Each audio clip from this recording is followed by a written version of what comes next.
नमस्कार, education take YouTube चॅनलमध्ये पुन्हा एकदा आपले मनपूर्वक स्वागत आहे. 1 फरवरीपासून बदलणार हे महत्त्वाचे नियम, तर सर्वसामान्यांच्या खिशावर पडणार मोठा भार. चला तर पाहूया याविषयीची ही सविस्तर माहिती. त्यापूर्वी चॅनलला नवीन असाल तर सबस्क्राईब करायला विसरू नका आणि नवीन अपडेट मिळविण्यासाठी बेल आयकॉनला प्रेस करायला विसरू नका. ही अत्यंत महत्त्वाची आणि कामाची बातमी आपल्या सहकारी मित्रांना शेअर करायला सुद्धा विसरू नका. देशातील सर्वसामान्य नागरिकांसाठी एक अत्यंत महत्त्वाची बातमी समोर येत आहे. आता पुढील महिन्यापासून 6 मोठ्या नियमामध्ये बदल होणार आहेत आणि याचा फटका थेट सर्वसामान्यांच्या खिशाला बसणार आहे.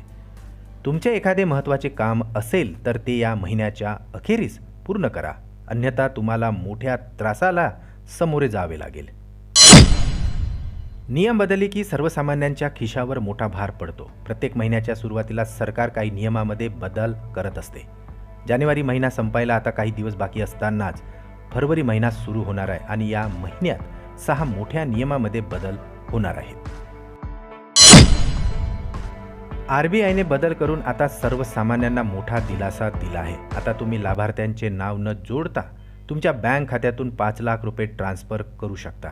गेल्या वर्षी NPCIने 31 ऑक्टोबर रोजी याबाबत परिपत्रकही जारी केले होते. ज्यांनी अद्याप फास्टॅग KYC करण्याचे काम पूर्ण केले नसेल तर त्यांनी हे काम आता त्वरित करावे, नाहीतर त्यांचे फास्टॅग बंदी किंवा काळ्या यादीत टाकले जातील.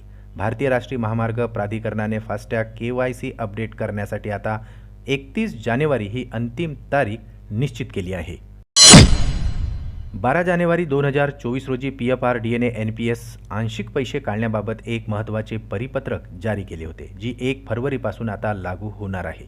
या परिपत्रकात असेही म्हटले आहे की आता NPS खातेधारकाच्या वैयक्तिक पेन्शन खात्यातून नियोक्ता योगदान वगळता आता 25% पर्यंत पैसे काढता येणार आहेत.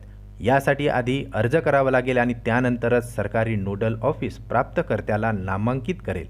पडताळणीनंतरच आंशिक पैसे आता नवीन नियमानुसार काढता येणार आहेत. स्टेट बँक ऑफ इंडिया आता विशेष गृहकर्ज मोहीम राबवत आहे आणि यामध्ये गृहकर्जावर 65 BPS पर्यंत आता सूट दिली जात आहे. 31 जानेवारी 2024 पर्यंत आता गृहकर्जावर प्रक्रिया शुल्कात सवलत मिळू शकते. पंजाब आणि सिंध बँकेद्वारे चालवल्या जाणाऱ्या धनलक्ष्मी 44 डेज नावाच्या FDचा लाभ आता 31 जानेवारी 2024 पर्यंतच मिळू शकतो. पुन्हा भेटू आमच्या YouTube चॅनलमध्ये नवीन अपडेटसह. तोपर्यंत नमस्कार.